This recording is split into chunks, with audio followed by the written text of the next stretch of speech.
नमस्कार, जय जोहार जय छत्तीसगढ़। मैं आंचल और आप देख रहे हैं एमकेएस स्टूडियो सीजी।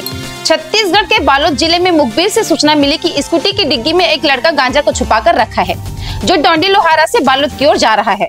सूचना पर तत्काल बालोद थाना प्रभारी रविशंकर पांडे के द्वारा हमराह स्टाफ के साथ मौका घटना स्थल ग्राम पारस बाईपास मार्ग रेलवे स्टेशन के पीछे जाकर घेराबंदी कर आरोपी विवेक कुमार साहू को पकड़े, जिसके कब्जे से 2 किलो 68 ग्राम गांजा कीमत 24,000 रूपए, एक नग स्कूटी क्रमांक CG 24V6126 को गवाहों के समक्ष जब्ती कार्रवाई किया। थाना बालोद लाकर अपराध नारकोटिक्स एक्ट कायम कर विवेचना में लिया गया।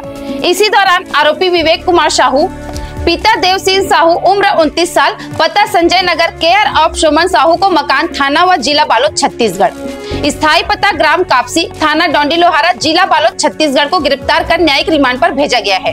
उक्त अवैध मादक पदार्थ गांजा की रेड कार्यवाही में थाना बालोद के निरीक्षक रविशंकर पांडे, उप निरीक्षक कमला यादव, सौनी धर्म भुआर, आरक्षक बनवाली साहू, आरक्षक संजय सोनी, आरक्षक उमेश निषाद की महत्वपूर्ण भूमिका रही। आगे अपडेट के लिए हमारे news channel MKS studio CG पर बने रहिए।